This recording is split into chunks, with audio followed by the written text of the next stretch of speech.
बुद्धं शरणं गच्छामि धम्मं शरणं गच्छामि संघं शरणं गच्छामि. Once again, Namo Buddhaya, Jai Bhim. So wherever you are, if you feel safe, please put your palm together. Let's do Vandana and then उसके बाद हम Venerable से हम आज की धम्म देशना लेंगे. नमो तस् भगवतो अर्हतो सम्मा संबुद्धस्स. नमो तस् भगवतो अर्हतो सम्मा संबुद्धस्स. नमो तस् भगवतो अर्हतो सम्मा संबुद्धस्स. Honor to him, the blessed one, the worthy one. May all be healthy, happy and peaceful. Sadhu, साधु साधु. वेनेबल आप हमें सुन पा रहे हैं? यस यस जी, वेनेबल आपकी वीडियो ऑफ है.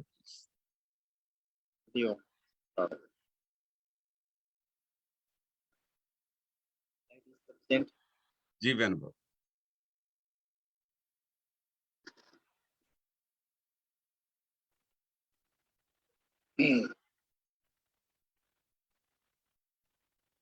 जी वेनेबल, आप शुरू कर सकते हैं. तथागत सम्यक संबुद्ध भगवान बुद्ध का धम्म, पवित्र पूजनीय भिक्षु संघ, विश्व रत्न बोधिसत्व परम पूज्य डॉक्टर बाबा साहब अम्बेडकर, इनकी समग्र क्रांति को समर्पण करते हुए आज धम्मावेव चैनल ने मुझे जो यहाँ पर धम्म देशना देने के लिए आमंत्रित किया है, इसलिए उनका भी मैं धन्यवाद देता हूँ. आज बहुत ही महत्वपूर्ण दिन है. डॉक्टर बाबा साहब अम्बेडकर जी ने 20 मार्च 1927 को महाड़ में 14 तालाब का जो सत्याग्रह किया, उसका आज 95 95वां वर्धापन दिन है. वर्धापन दिन मीन्स और तालाब का जो सत्याग्रह हुआ उसको 95 साल पूरे हो गए हैं.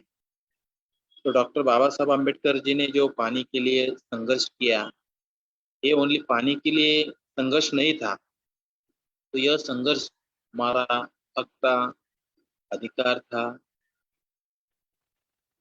जो पानी में बाकी के जानवर जा सकते थे, पानी पी सकते थे, लेकिन अछूत आदमी या कोई नीची जाति का आदमी वहाँ जा नहीं सकता था. इसी के विरुद्ध में डॉक्टर बाबा साहब अम्बेडकर ने वह पानी का संघर्ष किया. और वह पानी का संघर्ष, कोर्ट ने जजमेंट दिया कि कोई भी आदमी किसी भी जाति का हो, वह उस तालाब से पानी भर सकता है. यह उसका नेचुरल राइट है. और पानी भी नेचुरल है, तो कोई उसके ऊपर रुकावट नहीं कर सकता. तो यह बहुत ही महत्वपूर्ण ऐसा दिन है. और इसी पानी के तालाब को संघर्ष को यह प्रोग्राम आज का डेडिकेटेड किया हुआ है. मैं धम्म देशना देने के लिए शुरुआत कर रहा हूँ. भगवान बुद्ध जी ने पुप्पवग्ग में कहा है, न पुप्पगंधो पटिवात मेति न चंदनं तगर मल्लिकावा तिल गंधो पटिवात मेति तब्बा दिशा सब पुरिसो पवाती. भिक्षु आनंद भगवान बुद्ध से कहते हैं कि भगवान, किसी फूल की सुगंध वायु के विरुद्ध दिशा में जा सकती है क्या? चंदन, जाई, जुई, तगर. तो भगवान बुद्ध उत्तर देते हुए कहते हैं कि आनंद, न पुष्प गंधो पटिवात मेति, किसी भी पुष्प की सुगंध वायु के विरुद्ध दिशा में नहीं जा सकती, लेकिन शील गंधो पटिवात मेति, शील का सुगंध चारों दिशा में, सब्बा दिशा तब पुरुषो पवाती, सभी दिशाओं में शील का सुगंध जाता है। तो भगवान बुद्ध स्पष्टीकरण देते हुए, उदाहरण देते हुए कहते हैं कि एक आध उपासक उपासिका, वह शहर में रहते हो या खेड़े गांव में रहते हो, श्रीमंत हो या गरीब हो, लेकिन जो तीन रत्न की शरण में जाते हैं, बुद्ध की शरण में जाते हैं, धम्म की शरण में जाते हैं, संघ की शरण में जाते हैं, और पांचों शीलों का कड़ाई से पालन करते हैं, महीने में पूर्णिमा, अमावस्या, अष्टमी उपोषक व्रत, आर्य उपोषक व्रत धारण करते हैं, और भिक्षुओं को भिक्षाटन देने में वह आगे आते हैं, भिक्षु को भिक्षाटन देते हैं, उनका नाम भिक्षु संघ में निकाला जाता है। यह उपासक अच्छा है, यह उस उपासक उपासिका, उनके शील का यह सुगंध है, उनके आचरण का यह सुगंध है। तो बुद्धिज्म में आचरण के ऊपर बहुत ही फोकस किया हुआ है। शील सभी बाजुओं की आधारशाला है, सभी चीजों की आधारशाला है, इसलिए शील का पालन बौद्ध धर्म में बहुत ही महत्वपूर्ण है। शील का पालन करता है, उसे सदा ही आनंद, सुख, समाधान, शांति, यह चीजें उसे मिल जाती।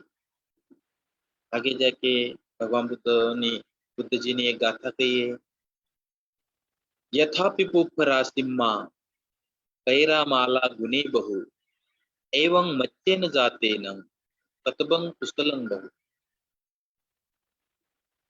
फूलों का ठीक पड़ा हुआ है, उसमें से अच्छे अच्छे फूल लेकर मालाएं बनाई जाती है। यथापि पुष्पराशि कैरा माला गुने बहु, उसमें से अच्छे अच्छे फूल निकाल कर मालाएं बनाई जाती।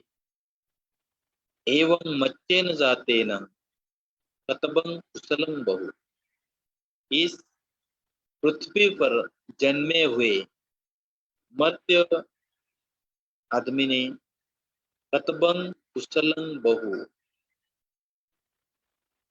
कम समय में ज्यादा से ज्यादा पुण्य कर्म करने चाहिए। पुण्य कर्म ही हमारे बंधु है, पुण्य कर्म है हमारे खम्मंग बंधु, खम्मंग योनि, उसके ऊपर निर्भर है कि हमारी गति क्या होने वाली है। इसलिए कुशल कर्म करना बहुत ही जरूरी है। यह गाथा मिगार माता विशाखा के संदर्भ में भगवान बुद्ध जी ने कही है। मिगार माता विशाखा वह बहुत ही अच्छी उपासिका थी, अग्र उपासिका थी। भिक्षुओं को भोजन दान देने के लिए, उनका आदर सत्कार करने के लिए, भिक्षुनियों का आदर सत्कार, सामने सामने सबका वह आदर सत्कार करती थी। उसके संदर्भ में भगवान बुद्ध जी ने कहा है कि ज्यादा से ज्यादा कुशल कर्म आदमी ने करने चाहिए, मनुष्य ने करने चाहिए, उपासक उपासिकाओं ने करने चाहिए, क्योंकि उसकी विशाखा की एक ग्रैंडसन थी सुदत्ता, उसका निधन हो गया। तो विशाखा बहुत दिन बिहार नहीं गई। तो भगवान बुद्ध जी ने विशाखा से कहा, विशाखा क्यों रो रही है? तो विशाखा ने कहा, भगवान मेरी जो पोती थी बहुत अच्छी थी, उसके जैसी दूसरी नहीं है। वो भिक्षुओं की बहुत सेवा करती थी, उनको भोजन परोसती थी। वह अब नहीं है। भगवान बुद्ध जी ने कहा, विशाखा, रोने से कुछ नहीं होगा। तुम्हारी पोती जैसी, सुदत्ता जैसी इस श्रावस्ती नगर में कितनी लड़कियां हैं? बहुत सारी। और रोज श्रावस्ती में कितनी लड़कियां मरती है, मृत्यु गति हो जाती है? बहुत सारी। क्योंकि उस टाइम में, भगवान बुद्ध जी के टाइम में, श्रावस्ती की संख्या लगभग 7 करोड़ थी। तो 5 करोड़ उपासक उपासिका भगवान बुद्ध को मानने वाले थे। बाकी भी जो 2 करोड़ है वो भी मानने वाले थे, तो मात्रा थोड़ी कम थी। तो रोज यहाँ श्रावस्ती में बहुत से लोग मरते हैं, बहुत सी लड़कियां मरती है, तो क्या उनके लिए तू रोएगी? तो उसने कहा, नहीं भगवान। तो फिर से वह अपने कुशल कार्य में, पुण्य कार्य में जुड़ गई। भगवान बुद्ध जी ने कहा है कि मनुष्य मरते हैं, एक ना एक दिन वह मरने वाला ही है। उससे पहले हमें कुशल कर्म करना चाहिए, पुण्य कर्म करना चाहिए। Man is mortal, one day or the other he has to die. There is compulsion, he has to die. उसको मरना ही पड़ेगा, इच्छा हो या ना हो। इसलिए कुशल कर्म मनुष्य के हाथों से होना चाहिए, जल्द से जल्द होना चाहिए। दिन भर में जितने ख्याल मनुष्य के मन में आते हैं, उसमें ज्यादा से ज्यादा विचार ये निगेटिव होते हैं, और कुशल विचार होते हैं। और जो कुशल विचार होते हैं वह बहुत कम होते हैं। कम होते हैं तो उन विचारों की अमल बजावनी मनुष्य के द्वारा होनी चाहिए। क्योंकि ज्यादा से ज्यादा निगेटिव विचार हमारे मन में आते हैं, और मनुष्य उन विचारों में बिजी हो जाता है, और उसके हाथों से अच्छे कार्य नहीं होते। इसलिए कुशल कर्म जो करता है उसको सुख, समाधान, शांति, इन सभी चीजों का लाभ होता है। जैसे विशाखवत्थु में, विनय पिटक में विशाखवत्थु में कहा गया है कि मिगार माता विशाखा ने भगवान बुद्ध जी से 8 वर मांगे थे। जैसे जो श्रावस्ती में भिक्षु भिक्षुनी आएगी तो उनके लिए मैं खीर दूंगी, उनके लिए मैं चिवर की व्यवस्था करूंगी, उनके लिए मैं विहार की व्यवस्था करूंगी, भोजन दान की व्यवस्था करूंगी, और जो भिक्षु बीमार है उनके लिए मैं औषध, मेडिसिन की व्यवस्था करूंगी। तो भगवान बुद्ध जी ने विशाखा से पूछा कि विशाखा, यह करने से तुझे क्या लाभ होगा? तो विशाखा ने बताया, भगवान, एक आध भिक्षु किसी भी जगह रहता है और उसका देहांत हो जाता है, वो परिनिर्वाण को जाता है, निर्वाण को जाता है, तो मुझे पता चलेगा कि इस भिक्षु का यह देहांत हुआ है, जब निर्वाण हुआ है, परिनिर्वाण हुआ है, या धम्म का फल सकृतगामी, श्रोतापति, सकृतगामी, अनागामी या अरहंत, ये फल उसको मिला है। तो मुझे पता चलेगा यह भिक्षु श्रावस्ती में आया था या नहीं आया था।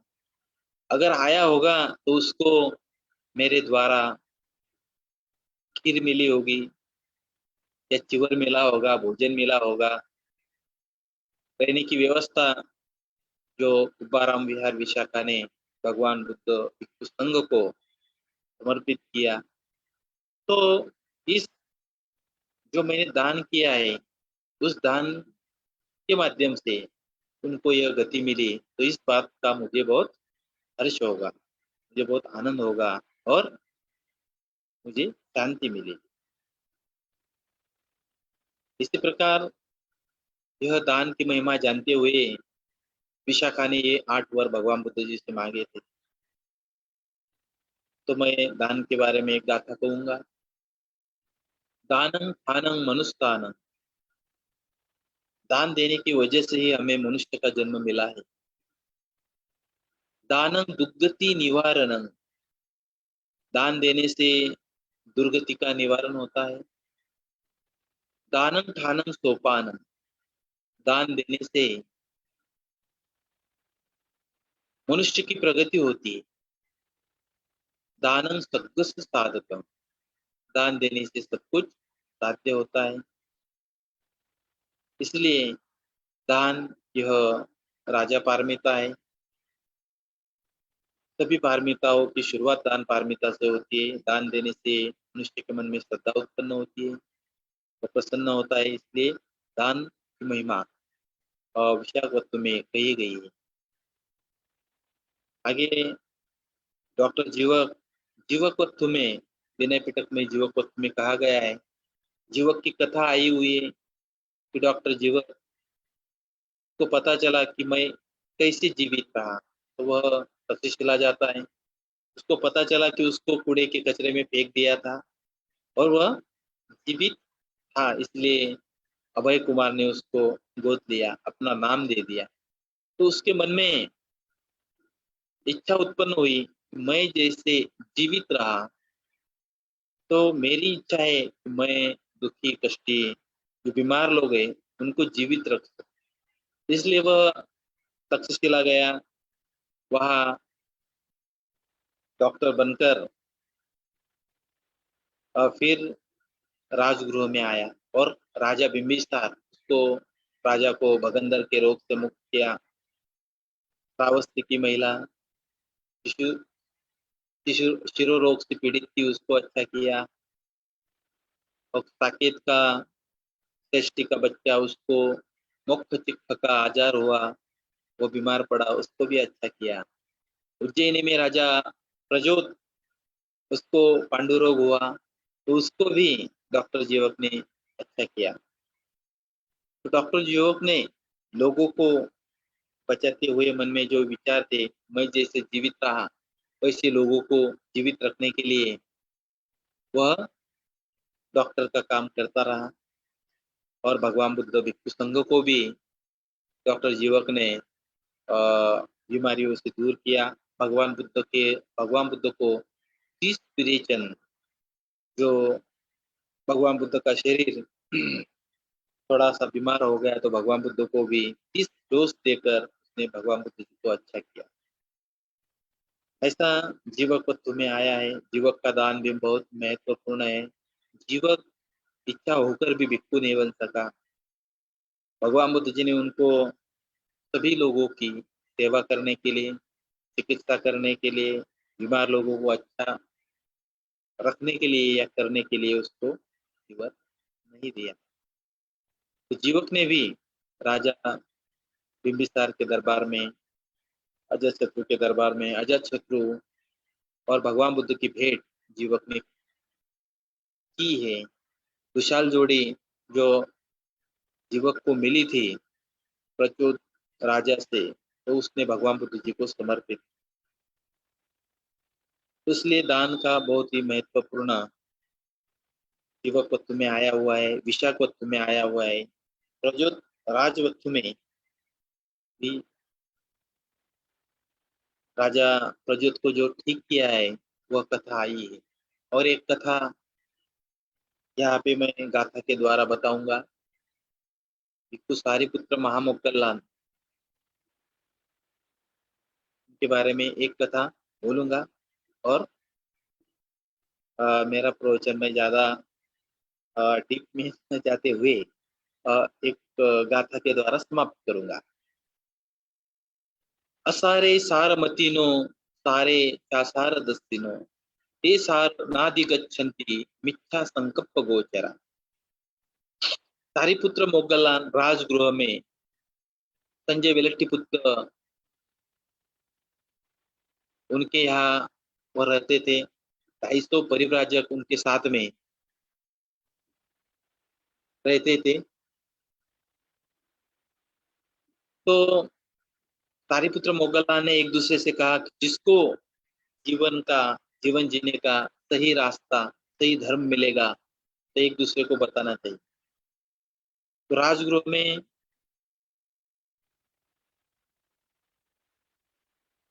पंचवर्गीय भिक्षुओं में अश्वजीत बनते भिक्षाटन कर रहे थे, तो सारिपुत्र जी ने उनकी चेहरे की आभा को देखा। यह भिक्षु बहुत शांत है, गंभीर है, क्या सच में इसे सही धर्म मिला है, सही धम्म मिला है, जीवन जीने का सही मार्ग मिला है? तो सारिपुत्र जी को अश्वजीत जी ने गाथा के माध्यम से कहा, ए धम्मा हेतु पब्बवा, तेसंग हेतु तथागतो आहं, तेसंच निरोधो। आवाज आ रही? जी जी, आ रही आवाज। एक एक ही गाथा मैं बोल जी रहा हूँ। नहीं नहीं जी, और प्लीज कंटिन्यू वैनबल, थैंक यू। हाँ, जो जो कारणों से हेतु प्रत्यय से निर्माण हुआ है, उसके कारण भगवान बुद्ध जी बताते हैं। तो महामोग्गलान उनको सारिपुत्र जी ने बताया कि मुझे एक भिक्षु मिले थे राजगृह में, उन्होंने भगवान बुद्ध जी से शिक्षा ली है, क्या हम सब वही चले, वही रास्ता मुझे अच्छा लगता है। तो दोनों राजगृह वेणुवन में, जहाँ भगवान बुद्ध बहुत सारे भिक्षु संघ के उपस्थित थे, तो भगवान बुद्ध जी ने सारिपुत्र महामोग्गलान को आते ही सभी भिक्षुओं को बताया, भिक्षुओं देखो, आपके सहयोगी आ रहे हैं, ये धम्म की जो पताका है वो चारों ओर लहराएंगे। ऐसा कहते हुए ये ही भिक्षुवे भगवान बुद्ध जी ने कहा और उनको भिक्षु संघ में शामिल किया। तो उन्होंने भगवान बुद्ध जी से बताया कि हमने संजय वेलट्टी पुत्र जी को बताया कि भगवान बुद्ध का धम्म, भगवान बुद्ध की जो सीख है वो अच्छी है, आप भी चलिए। तो उन्होंने कहा कि नहीं, जो भगवान बुद्ध जी को आता है मुझे भी आता है, और आप तीनों, हम तीनों मिलके 250 जो परिव्राजक है उनको संभालेंगे, आप यही रहो, भगवान बुद्ध जी के पास मत जाओ। तो भगवान बुद्ध जी ने उसी संदर्भ में कहा है, असारे सार मतिनो, जो असार को सार मानता है और सार को असार मानता है, वह सच के पास में नहीं पहुंच सकता। इसलिए जो सच है वह जानने के लिए हमें बुद्ध, भगवान बुद्ध जी की जो सीख है वही हमें काम आ सकती है। इस संदर्भ में भगवान बुद्ध जी ने ये गाथा कही है। तो सारिपुत्र जी ने भगवान बुद्ध जी के बाद में स्मृति में, सारिपुत्र जी बहुत ही महान, बहुत ही शांत थे, बहुत ही स्मृतिमान थे, तालाब के जैसे, सरोवर के जैसे निश्चल थे। और उन्होंने भगवान बुद्ध जी के बाद में जो सिंह गर्जना है, सिंहनाद, सारिपुत्र जी ने कहा है, किया है। और बहुत से भिक्षु सारिपुत्र, भगवान बुद्ध जी के बाद में सारिपुत्र के पीछे पीछे चलते थे। लास्ट में जाते जाते भगवान बुद्ध जी सारिपुत्र को निरोप देने के लिए आए, क्योंकि सारिपुत्र जी ने धम्म की बहुत सेवा की है। उसी संदर्भ में जो डॉक्टर बाबा साहब अम्बेडकर जी हैं, तो उन्होंने बुद्ध धम्म का अध्ययन किया, फॉरेन में जाके, अमेरिका में जाके, इंग्लैंड में जाके, बाहर की यूनिवर्सिटी में जाके बुद्ध धम्म का अध्ययन किया। और यहाँ भारत में ये जो दुखी पीड़ित लोग हैं उनको न्याय देने के लिए उन्होंने शुरुआत की। चौदार जो तालाब है महाड़ में, रायगढ़ महाड़, तो वहाँ से बाबा साहब अम्बेडकर जी ने शुरुआत की है। और हमें हमारे अधिकार, हक, अधिकार संविधान के जरिए डॉक्टर बाबा साहब अम्बेडकर जी ने प्रदान किए। तो हम सभी भारतीय लोग, भारत के बाहर के भी लोग बाबा साहब अम्बेडकर जी के शुक्रगुजार हैं कि उन्होंने हमारे हक और अधिकार के लिए बहुत संघर्ष किया। उनके जो 4 बच्चे थे वो औषध पानी के बिना मर गए। घर की तरफ उनको ज़्यादा ध्यान बाबा साहब अम्बेडकर को अ, देने के लिए टाइम भी नहीं था। शिक्षा देने के लिए बाहर गए और बहुत सारी कठिनाइयों को पार करते हुए डॉक्टर बाबा साहब अम्बेडकर जी ने हमें एक अच्छे मुकाम पे पहुंचा दिया। भारत को अच्छे मुकाम पे पहुंचा दिया। भारत को जो कुछ देन मिली है वह है बुद्ध धर्म, और वर्ल्ड को कोई देन मिली हो तो वो है बुद्ध धर्म, और भारत को कोई देन मिली है तो वह है भारत का संविधान, जो डॉक्टर बाबा साहब अम्बेडकर जी ने दिया हुआ है।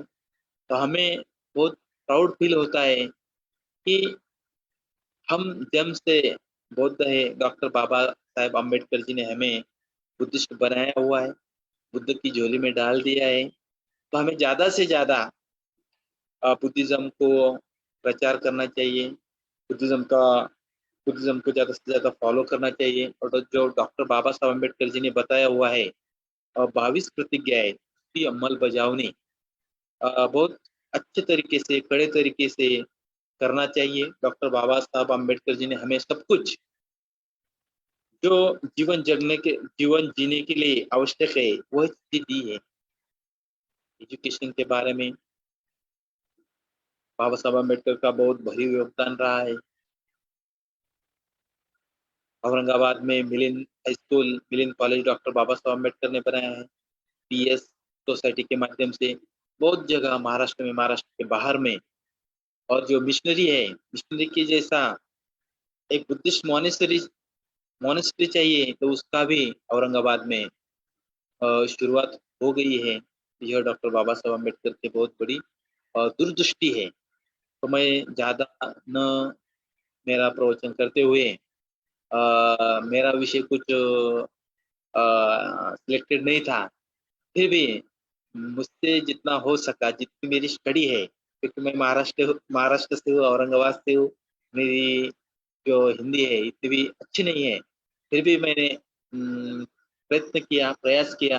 यह अवसर मुझे समावेव चैनल के सभी टीम मेंबर ने दिया हुआ है, तो उनका मैं थैंक यू उनको बोलना चाहूँगा। और आज का जो कार्यक्रम डॉक्टर बाबा साहब अम्बेडकर चौधार तालाब संग्रह है, सत्याग्रह है, और उसके लिए डेडिकेटेड किया हुआ है। तो इतना ही बोल के मैं सभी के प्रति मंगल कामना व्यक्त करता हूँ, और जो मेरी जो धम्म देशना है यहाँ पर मैं समाप्त करता हूँ। बहुत बहुत धन्यवाद वेनुगोपाल, और मैं रिक्वेस्ट करूंगा आपको कि आप हमें ब्लेसिंग दें, और अगर आप चाहें तो प्रोग्राम में रह सकते हैं, और अदरवाइज अगर आपका, क्योंकि आपका स्केड्यूल बहुत बिजी है, तो हम आप ब्लेसिंग दें तो उसके बाद हम हमारी जो नेक्स्ट सेगमेंट है हम शुरू करेंगे। Okay okay.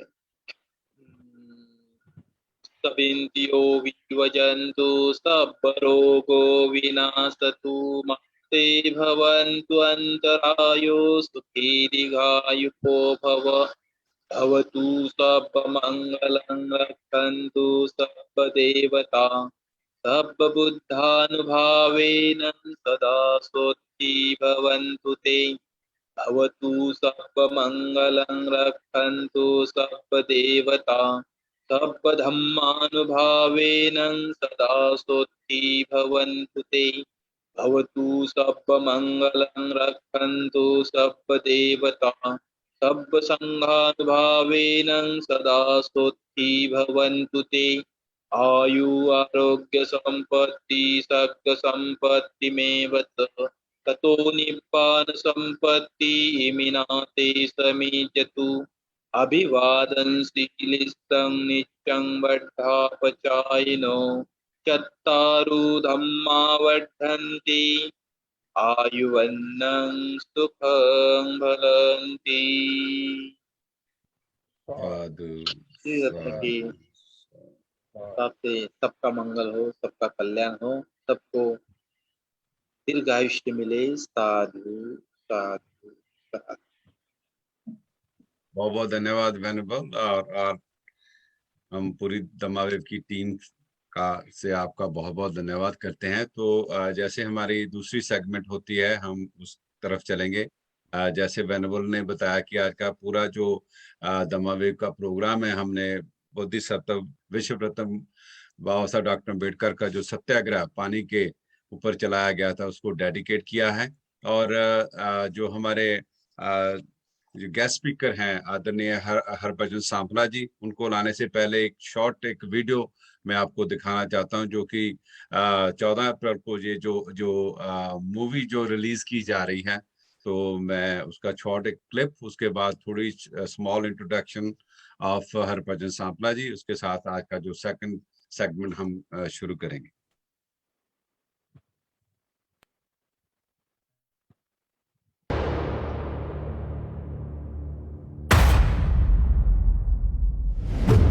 जी हाँ, ना ये जमीन पर थूक सकते थे और ना ही छोड़ सकते थे पैरों के निशान। एक मसीहा जब जमीन पर उतरा तो नफरत की भीड़ अपमानों के कांटों का हार लिए खड़ी थी। अछूत! गाड़ी दूषित कर दिया छूतो। भीमराव, अमेरिका में शिक्षा लेकर क्या करना चाहते हो? वो क्या? रियासत का सेना सचिव हूं, निरादर सहन नहीं करूंगा। क्या सुंदर छपा है। यह विजय स्मारक उन 500 महान शूरवीरों की यादगार है, जिन्होंने 28,000 की सेना को कुछ ही घंटों में कुचल डाला था। हिल्टन यंग, निस्संदेह रुपया मिसमैनेज होगा। हमारी जंग ब्राह्मणों से नहीं, ब्राह्मणवाद से है। सीटों और नौकरियों में रिजर्वेशन। वैसे रहो जैसे स्वर्ण जाति की स्त्रियां रहती हैं। तुम अछूतों का जीवन कैसे सुधार दोगे? है? भगत सिंह और उनके साथियों की जान ली। हम ऐसा संविधान प्रवान नहीं करेंगे जो भारत के लोगों की मर्जी से नहीं बनेगा। गांधी जी, आपने मुझे बुलाया है। ज्यादती आप कर रहे हैं, दोषी मुझे बनाया जा रहा है। हिंदुओं की आने वाली पीढ़ियां पढ़कर मेरी जय जयकार करेंगी। मेरा समाज सोया पड़ा है, इसीलिए मैं जाग रहा हूं। चला गया जिगर का टुकड़ा।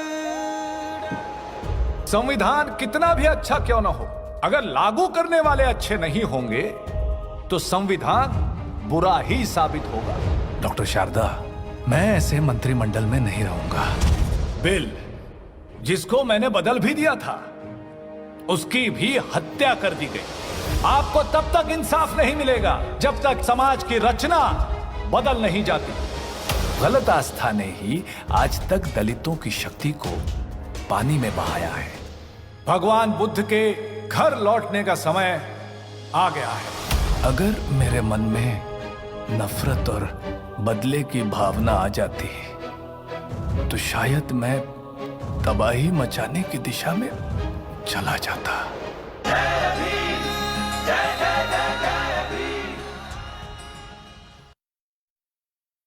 ये था जो एक 14 अप्रैल को मूवी रिलीज, एनिमेटेड मूवी जो रिलीज की जा रही है। तो हम पूरी दमावेव की टीम की तरफ से आपको रिक्वेस्ट करते हैं, निवेदन करते हैं कि आप पूरे परिवारों के साथ इसको देखें और प्रमोट करें। सो मैं अभी जो हमारी सेकंड सेगमेंट है, मैं शुरू करने जा रहा हूं। और जो आज के हमारे गेस्ट स्पीकर हैं आदरणीय हरभजन सांपला जी। हमने बहुत बार ये एक बात सुनी है कि बहुत सारे लोग ये बोलते हैं कि जो जब बाबा साहब की बात करते हैं तो उसके अंदर एक बात बहुत जोर जोर से स्टेजों के ऊपर बोली जाती है, पे बैक टू सोसाइटी, पे बैक टू सोसाइटी। अगर मैं सांपला साहब की बात करूं, हरभजन सांपला जो पंजाब से हमारे साथ जुड़े हैं, जब से मैंने अपनी होश संभाली है तो सांपला परिवार का अंबेडकर मिशन और बौद्ध धर्म के सार प्रसार के लिए एक बहुत बड़ा योगदान पंजाब के अंदर और माना जाता है। और जब तक हम ये दुनिया रहेगी, आई थिंक, क्योंकि इनका योगदान पूरा माना जाएगा। चाहे पंजाब की बात करें, भारत की बात करें, जहाँ देश विदेश की बात करें। जब हम देश विदेश की बात करते हैं, जैसे हमारे सोनलाल सांपला जी जर्मन से, अगर हम उनकी dedication towards to Ambedkar mission and Buddhism तो बात करें तो वो एक बहुत बड़ा उनका योगदान है। सो सांपला साहब जो हमारे साथ आज जुड़ेंगे, उनकी वैसे तो बहुत बड़ा उनका बायो है, लेकिन कुछ मैं खास जो उनकी जो है मैं बताना चाहूंगा। वो एज ए प्रोफेशन एडवोकेट हैं, BA LLB हैं, और पंजाब हरियाणा कोर्ट के अंदर वो अपनी प्रैक्टिस करते हैं। उसके साथ ही वो president of Punjab Buddha society registered, जो तक्षशिला के वो प्रेसिडेंट हैं, 2010 से वो प्रेसिडेंट हैं।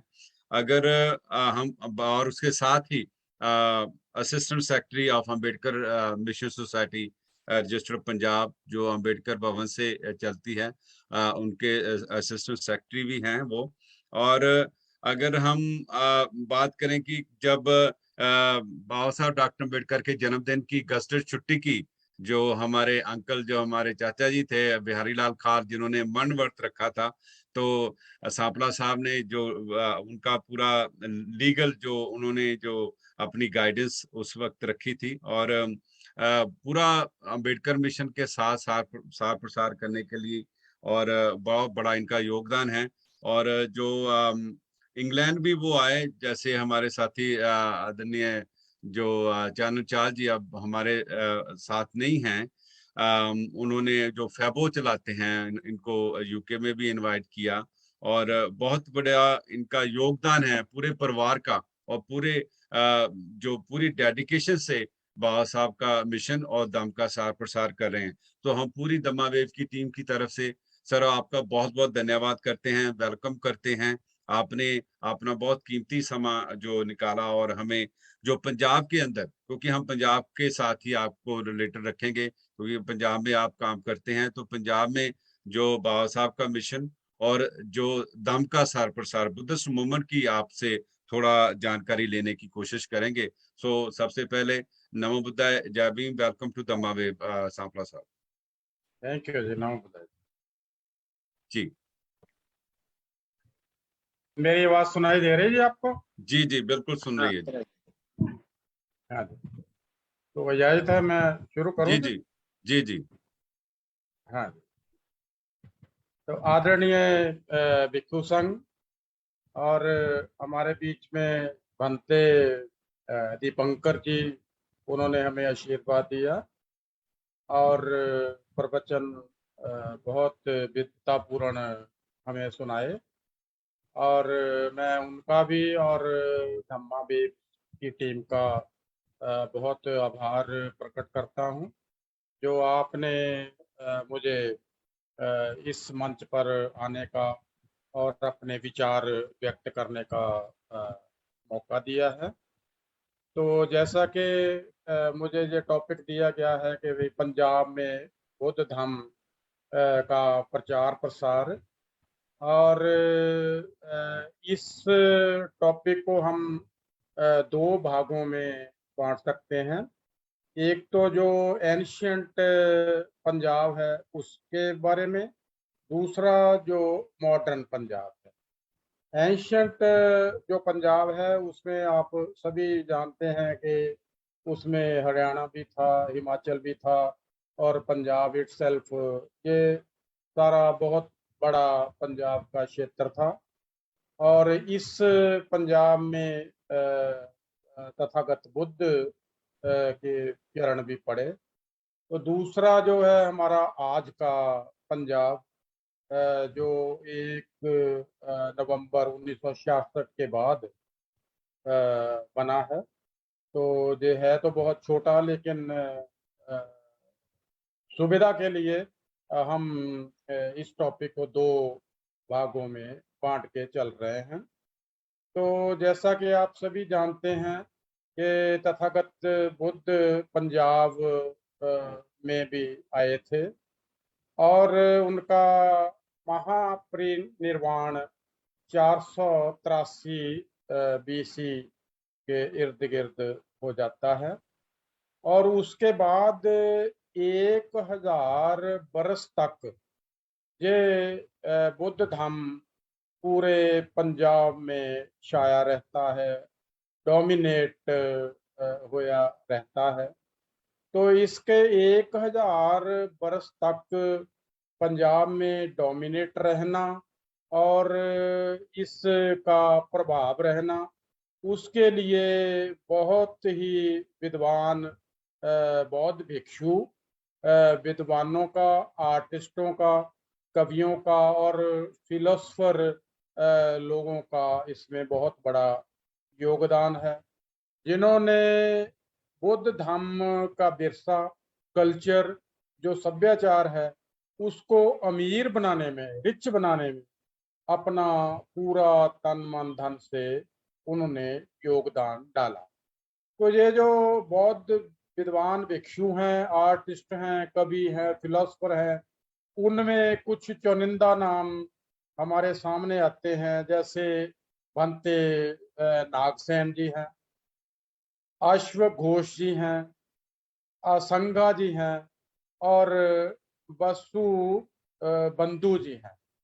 तो इन सब ने मिलकर बुद्ध धर्म का बहुत प्रचार प्रसार किया और इन भिक्षुओं और विद्वानों ने जो उस वक्त के राजा थे, जैसे राजा मिलिंद था, कनिष्का था और हर्षवर्धन जी थे, इनको बहुत प्रभावित किया। यहाँ तक के जो राजा अशोक है, सम्राट अशोक है, उसने तो अपना कैरियर जो है वो पंजाब से ही शुरू किया था। तो इस तरह से ये जो पंजाब में 4 महाराजे मिलिंद, कनिष्क, हर्षवर्धन और अशोक, इन के ऊपर बौद्ध धर्म का बहुत प्रभाव पड़ा और इसका श्रेय भंते नागसेन जी, अश्वघोष जी, असंगा जी और वसुबंधु जी, इनको जाता है। तो ये जो मैंने नाम लिया राजा मिलिंद का, वैसे तो ये ग्रीक के राजा थे, लेकिन इनका जो किंगडम था, जो राजपाट था, वो पंजाब तक फैला हुआ था।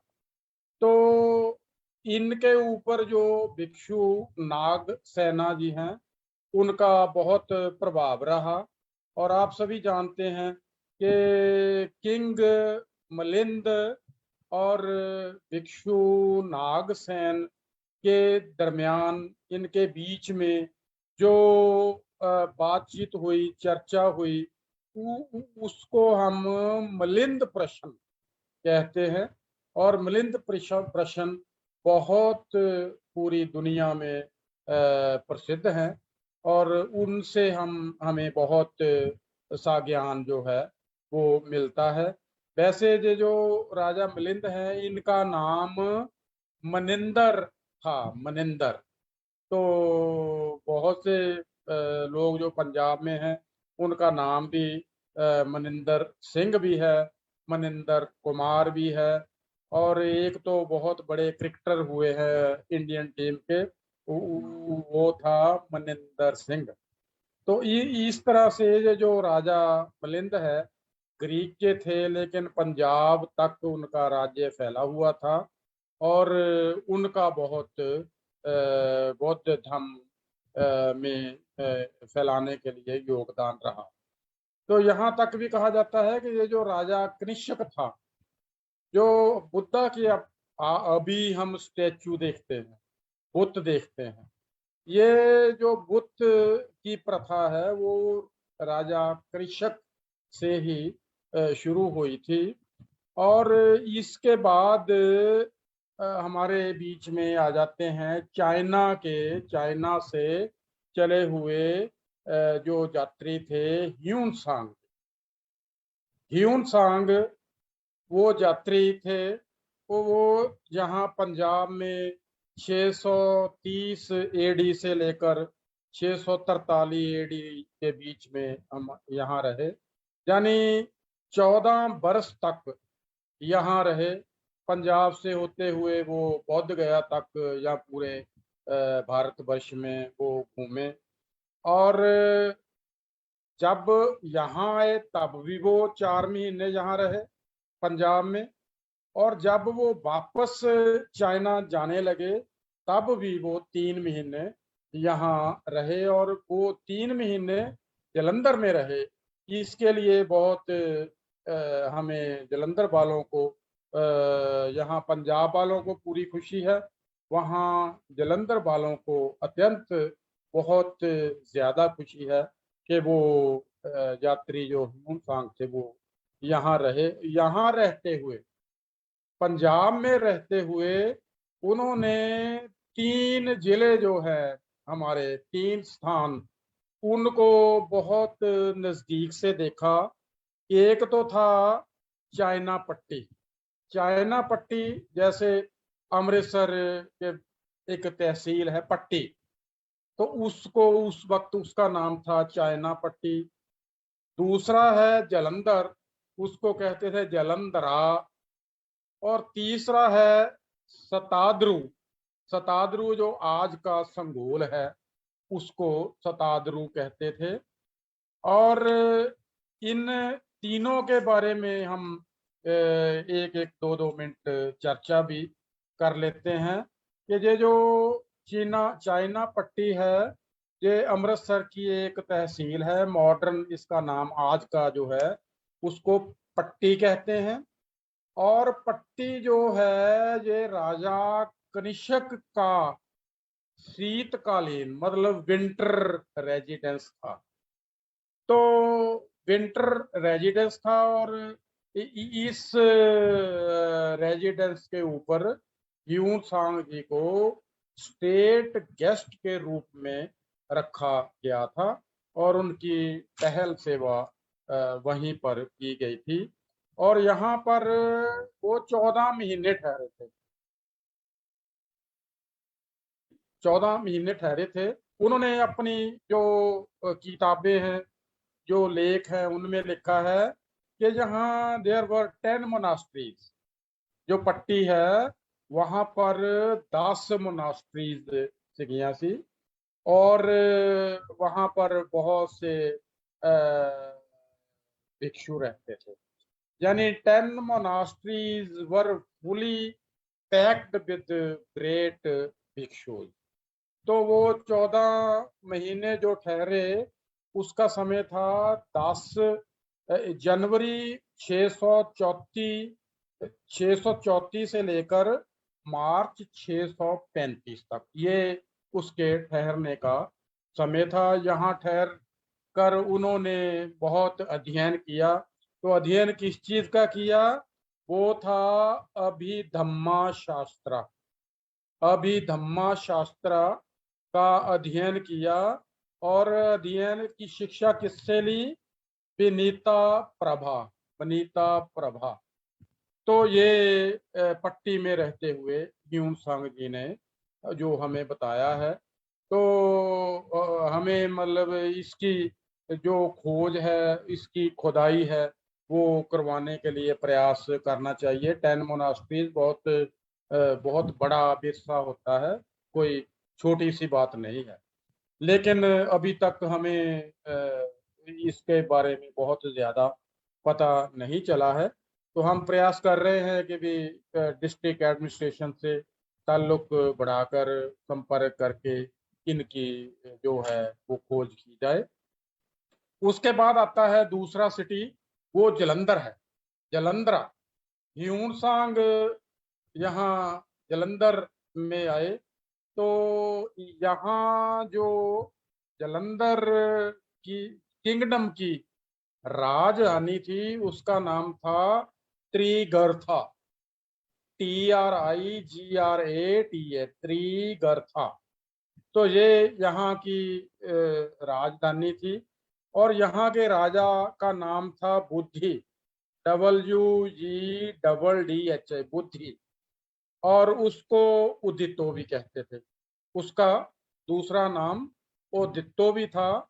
और इनका एक और राजा था हर्षवर्धन, बहुत इनका नजदीकी था, इनका कोलीग था। और उसका जो समय काल है वो 606 ईस्वी से लेकर 647 ईस्वी तक वो चला। और यहाँ जो ह्यून सांग है उसको फिर से स्टेट गेस्ट के रूप में रखा गया था। तो यहाँ रहते हुए ह्यून सांग जी कहते हैं कि यहाँ 50 के करीब बुद्ध विहार थे।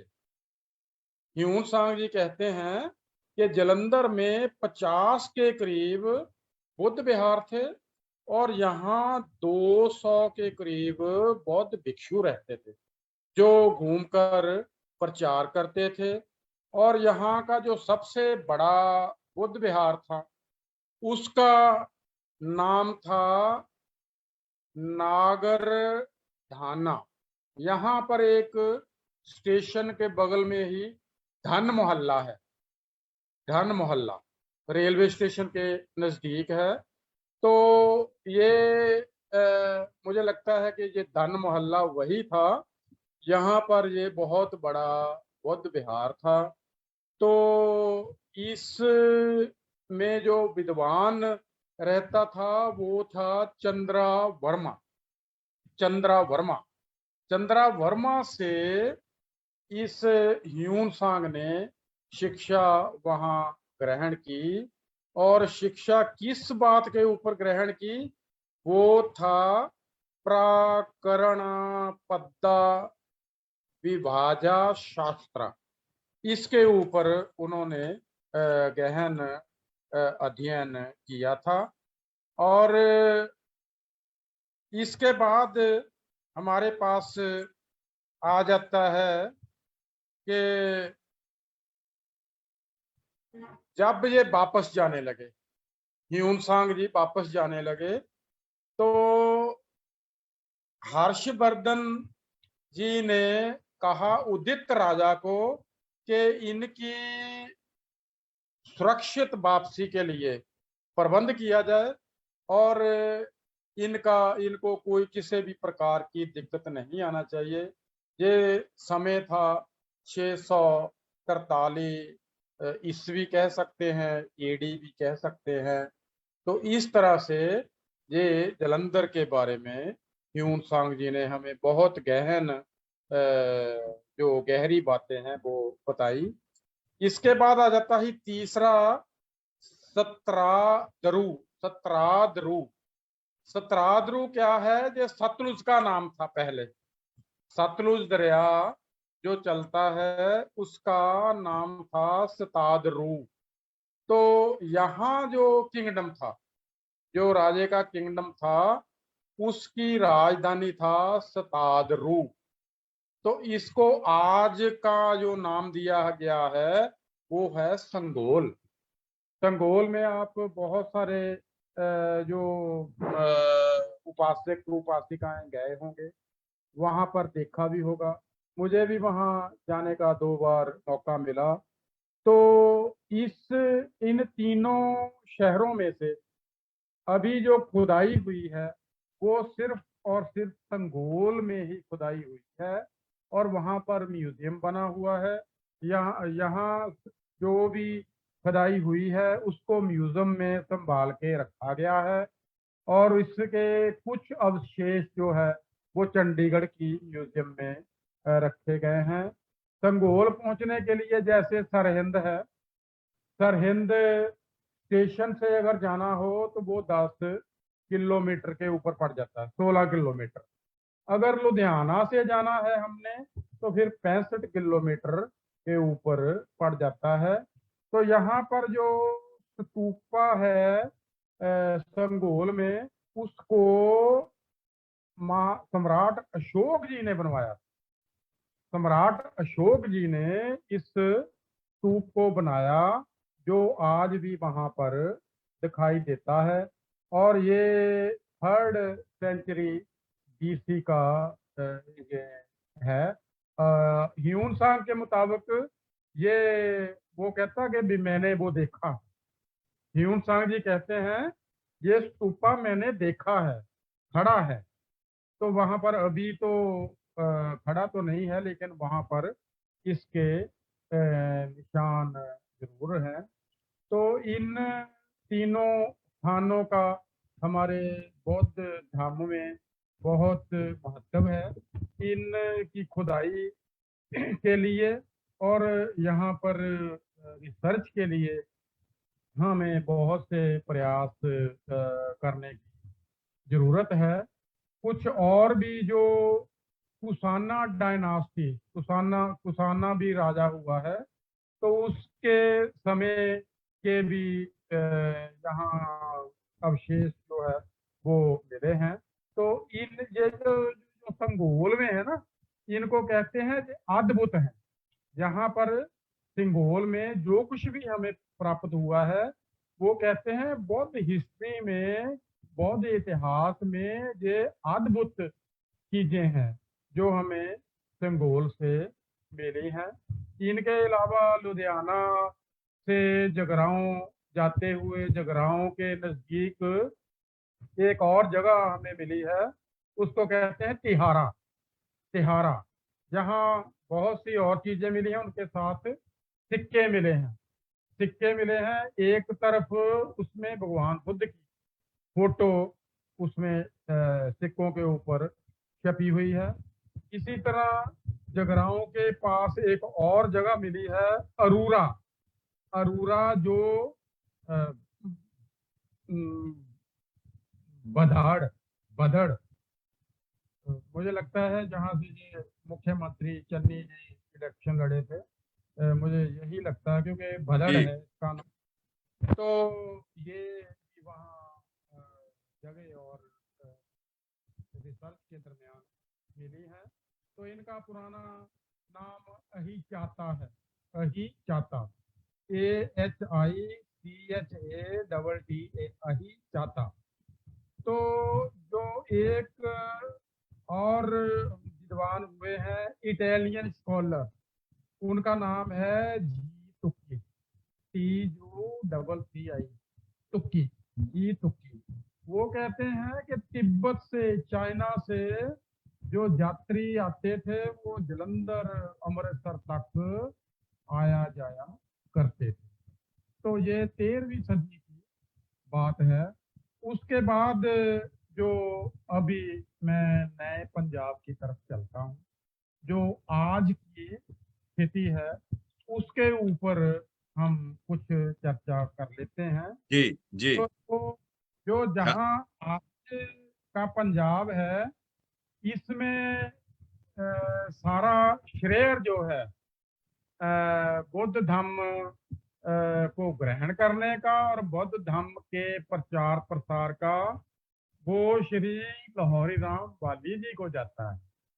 आनंद बाली जी एंकरिंग कर रहे हैं और इनको मैं बधाई देना चाहता हूँ कि बाली साहब ने और 100 लोगों के साथ जून 1963 में फगवाड़ा चक हकीम में उन्होंने बौद्ध धम्म दीक्षा ग्रहण की थी।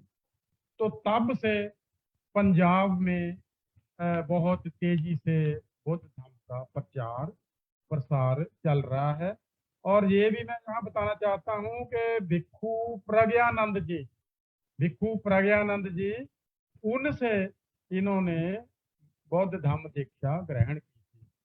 जब बाबा साहब डॉक्टर अम्बेडकर जी ने 14 अक्टूबर 1956 को बौद्ध धम्म ग्रहण किया, तो ये भिक्षु प्रज्ञानंद जी वहां पर स्टेज के ऊपर, मंच के ऊपर उपस्थित थे। तो 1963 के बाद बहुत तेजी से पंजाब में बौद्ध धम्म फैला। और इस बीच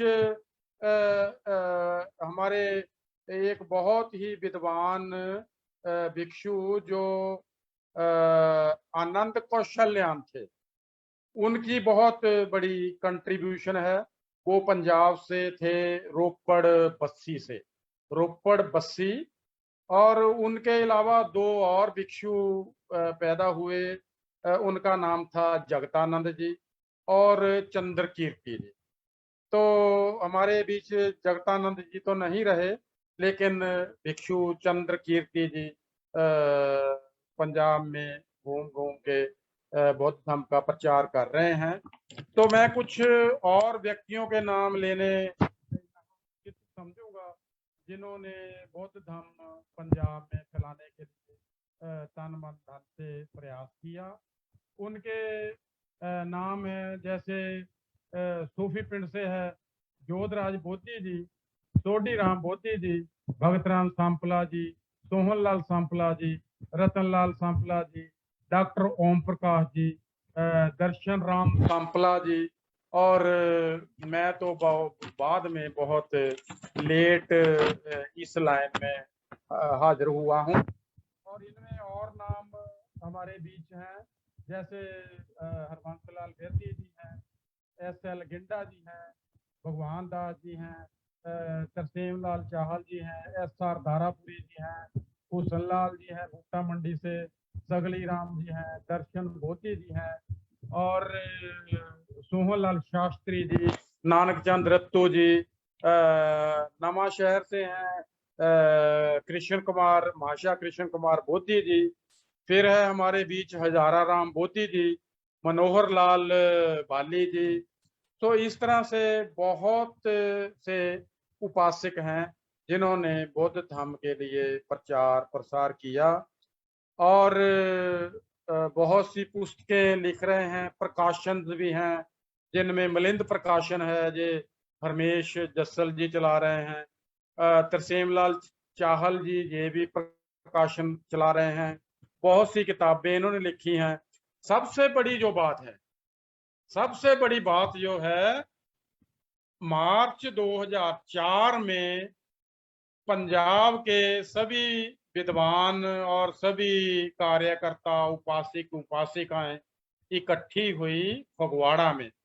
फगवाड़ा में संघमित्रा बुद्ध विहार बना हुआ है, वहां पर मार्च 2004 में इकट्ठे हुए और उन्होंने फैसला किया कि संगठित होकर पूरे पंजाब में बौद्ध धर्म का प्रचार किया जाए, और उसके लिए सबने मिलकर पंजाब बुद्धिस्ट सोसाइटी बनाई और पंजाब बुद्धिस्ट सोसाइटी रजिस्टर्ड करवा दी गई।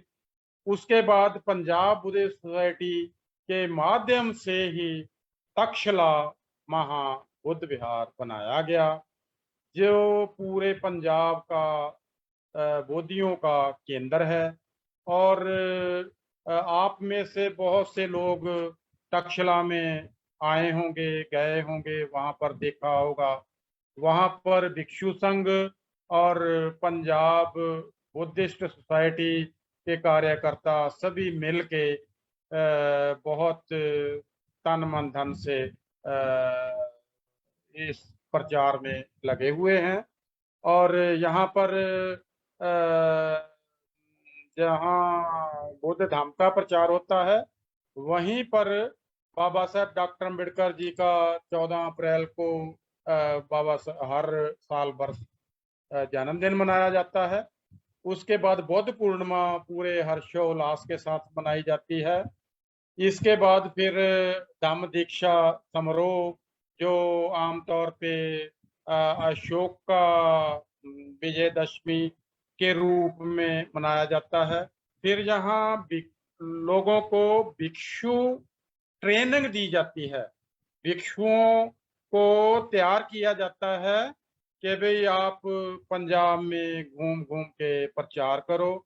उसकी संख्या भले कम हो, भले 2 हो, 4 हो, 10 हो, 20 हो, लेकिन पिछले बरस जब ये कोरोना खत्म हो गया तो बहुत खुशी की बात है कि 67 जो उपासक थे, उपासिकाएं थी, उन्होंने 10 दिन का जो कैंप लगाया, उसमें उनको भिक्षु ट्रेनिंग दी गई। और सबसे खुशी की बात यह है कि तक्षशिला के अलावा, जो तक्षशिला है, इसके अलावा अभी 21 बुद्ध विहार और पंजाब में बन चुके हैं। इसके लिए आप सभी बधाई के पात्र हैं। इनके सबके नाम तो मैं, अगर समय बचा तो मैं लूँगा, लेकिन इसमें ना मैं ये डॉक्टर अम्बेडकर मेमोरियल कमेटी, इनका नाम लेना पहले मैं भूल गया। जिन्होंने जैसे इंग्लैंड में शुरू किया, उसके बाद फिर ये पंजाब में भी आए और पंजाब में बहुत से लोग आए। चानन चाहल जी थे, इसमें फिर ये डीसी अहीर साहब थे। इन सभी लोगों ने, इंग्लैंड वालों ने मिलकर जैसे तक्षशिला बनाया। उसके बाद फिर सूंड गांव है बलाकीपुर, वहां पर भी बहुत बड़ा बुद्ध विहार बनाया गया, वहां पर स्कूल भी चलता है। यहाँ हम सभी इतना बौद्ध धर्म के फैलाव के लिए उसके प्रचार प्रसार में लगे हुए हैं, लेकिन हमें जो महसूस होता है कि हम सरकार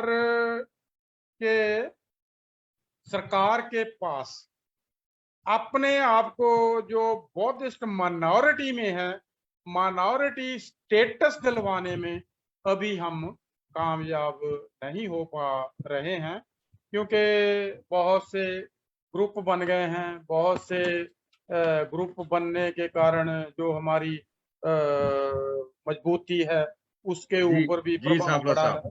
जी। लेकिन ये सब की हमारी एक जो सारा हमारा मंतव्य, हमारा पर्पस ये होना चाहिए कि हमने गवर्नमेंट का, पंजाब सरकार का जो माइनॉरिटी कमीशन बना हुआ है, उसमें हमारा कोई भी रिप्रेजेंटेटिव नहीं, क्योंकि बौद्धों की संख्या यहाँ कम है। तो लेकिन है तो जरूर, इसके लिए हमें सबको एकजुट होकर प्रयास करने चाहिए। जो जैसे जैनियों का और ईसाइयों का, मुसलमानों का वहां पर रिप्रेजेंटेटिव है, लेकिन बौद्धिस्टों का वहां पर रिप्रेजेंटेटिव नहीं है। जी यहाँ हम देखते हैं कि क्रिश्चियंस बहुत प्रचार में हमसे आगे निकले हुए हैं, क्योंकि उनको फौरन से एड मिलती है।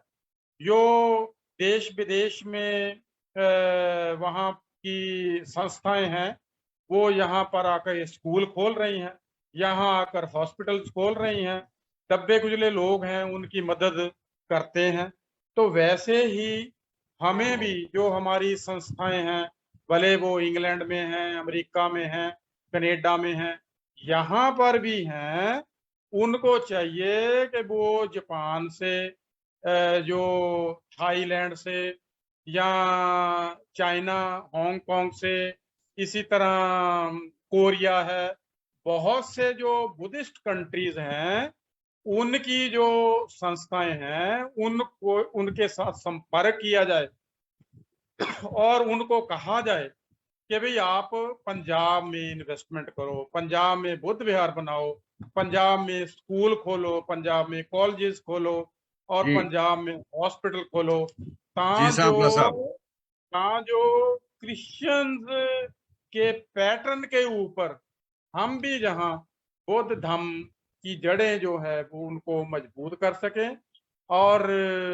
सरकार में हमारी जो भागीदारी है उसके लिए हम प्रयास करें।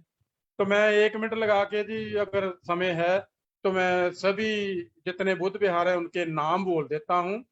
जैसे जालंधर में बूटा मंडी है, सबसे पहले बूटा मंडी में पंजाब में बुद्ध विहार बना। उसके बाद जो दूसरा बुद्ध विहार बना आनंदगढ़ महला वाली होशियारपुर में बना। तीसरा जो बुद्ध विहार है वो सोफी पिंड में बना। उसके बाद मकसूदा, फगवाड़ा, नकोदर, बलाचौर, तलवन, फिलौर में एक और है पिंड गढ़ा, वहां पर फिलौर में अब 2 बन गए हैं। तीसरा पीस पैगोडा जो दरिया के किनारे है वो बन गया है। और उसके बाद है बलाचौर, तलवन, फिलौर, बलाकीपुर, पीस पैगोडा जो दरिया के किनारे है। लुधियाना शहर में जैसे तक्षशिला है, और शहर में भी एक अलग से बुद्ध विहार बन गया है। जालंधर में रेलवे स्टेशन के पीछे काजी मंडी है, वहां बना हुआ है। संगरूर बरनाला में एक नया जहाँ पर ये भंते जगतानंद जी रहने वाले थे। भंते जगतानंद जी ने अपनी जो पैतृक प्रॉपर्टी थी वहां पर उन्होंने बुद्ध विहार बना दिया है। उसके बाद है तरखान मजारा, फिलौर के नजदीक है। गढ़ा फिलौर में है। नमा शहर में जहाँ बुद्ध विहार वो अंबेडकर भवन में ही बुद्ध विहार बना हुआ है, वहां पर स्कूल भी चल रहा है। अभी अभी आपने देखा गुरदासपुर में नया बना है। पिंड बाठा नकोदर के पास ही है पिंड बाठा। यहाँ के ये विद्वान हमारे डीसी अहीर साहब हैं, उन्होंने अपने पिंड बाठा में भी बनाया है। इसके बाद एक चंडीगढ़ के बगल में बना है खुड्डा शेर अली खां, तो वहां पर भी बुद्ध विहार बना हुआ है। हमारे पास तक्षशिला और बाकी 21 इस तरह से बुद्ध विहार बने हुए हैं। यहाँ पर उपासक उपासिकाएं आते जाते हैं और भिक्षु संघ की तरफ से समय समय पर प्रचार किया जाता है। तो यहाँ मैं डॉक्टर अजनाथ जी का नाम लेना भूल गया, क्योंकि वो बहुत विद्वान हैं और वो जैसे बाबा साहब डॉक्टर अम्बेडकर ने हिंदू धर्म को ठुकराकर उसको त्याग कर फिर बौद्ध धर्म ग्रहण किया, और उन्होंने बाबा साहब ने तो कहा था कि ये बुद्ध धर्म हमारा जेठा धर्म है, हमारे जो पूर्वजों का धर्म है। तो इसी तरह डॉक्टर सुरेंद्र अजनाथ जी परिवार सहित वो बौद्ध धर्म में आए और उन्होंने तो बहुत विस्तार से बहुत गहराई से इतना बढ़िया साहित्य लिखा बौद्ध धर्म के ऊपर कि हमें बहुत सी जागृति मिलती है और पूरे वर्ल्ड लेवल के ऊपर। जी थैंक यू बनते, थैंक यू सांपला साहब, थैंक यू वेरी मच। उनकी किताबों की मदद से पूरे वर्ल्ड में हम किसी भी व्यक्ति के साथ बहस करें तो उसको हम हराने के जी सांपला साहब हो सकते हाँ हैं। जी। तो इस तरह से जो पंजाब में बहुत से मौके भी हैं, बहुत सी अपॉर्चुनिटीज भी हैं और हमें सिर्फ हौसला करके आगे बढ़ने की जो है वो प्रयास करना चाहिए और एकता की बहुत जरूरत है। तो मुझे लगता है कि पूरा पंजाब इसको समझ पाएगा। और जी thank you Sampla ji, thank you very much, बहुत बहुत आपका शुक्रिया। आपने मुझे समय दिया और बहुत सा मुझे रिस्पेक्ट दिया और मेरा ऑनर किया, इसके लिए मैं आप सबका बहुत तहे दिल से धन्यवाद करता हूं। किसी का कोई भी क्वेश्चन हो किसी भी तरह का पंजाब के संबंध में और तक्षशिला के संबंध में, तो मैं तक्षशिला का पंजाब बुद्धिस्ट सोसाइटी का प्रधान होने के नाते हर बात का जवाब दे सकता हूं। नमो बुद्धाय, जय भीम, धन्यवाद। जी नमो बुद्धाय, जय भीम सांपला साहब, बहुत बहुत धन्यवाद। बहुत सारे क्योंकि हमारे जब भी हम बात करते हैं तो लोगों के बहुत जनरल क्वेश्चन होते हैं कि पंजाब में कितने बुद्ध विहार हैं। जैसे आपने शुरू से लेके आज का जो समा है जो कैसे चल रहा, आपने जानकारी दी, आपका बहुत बहुत धन्यवाद। मेरे ख्याल से one of the most informative हमारा प्रोग्राम रहा है पंजाब की प्रति, ताकि जो लोगों के बहुत सवाल होते हैं कि कितने बुद्ध विहार है, कितना मिशन प्रति जो धम्म के प्रति कितना बढ़ चढ़ के काम हो रहा है, आपने बहुत ज्यादा जानकारी दी, आपका हम बहुत बहुत धन्यवाद करते हैं। तो मैं अभी क्योंकि हमारे आदरणीय हरबंस बिरदी जी जो आज लंदन में कांचीराम जी का जन्मदिन मनाया जा रहा है, वहां पे वो चीफ गेस्ट हैं, तो इसलिए वो आज हमारे साथ आ नहीं पाए। और मैं आदरणीय मनोहर बिरदी जी से रिक्वेस्ट करूंगा कि take up the program from here. Birdi साहब प्लीज गो अहेड। धन्यवाद बाली जी, सभी उपासकों को नमो बुद्धा, जय भीम। सांपला साहब जी का बहुत बहुत धन्यवाद करते हैं, उन्होंने बहुत बड़े विस्तार से जो पंजाब के बुद्धिज्म के बारे में एंशियंट पंजाब और मॉडर्न पंजाब की जो बुद्धिज्म की पोजीशन है उसके बारे में डिटेल में बताया, और बनते दीपांकर जी ने अपने धम्म प्रवचन दिए। तो जैसे कि बाली जी ने आरंभ में कहा कि आज का जो प्रोग्राम डेडिकेट किया है हमने बाबा साहब डॉक्टर अम्बेडकर जी को किया, जो उनका 20 मार्च 1927 का जो महाड़ तलाक का सत्याग्रह है, आज की उसकी 95th एनिवर्सरी है।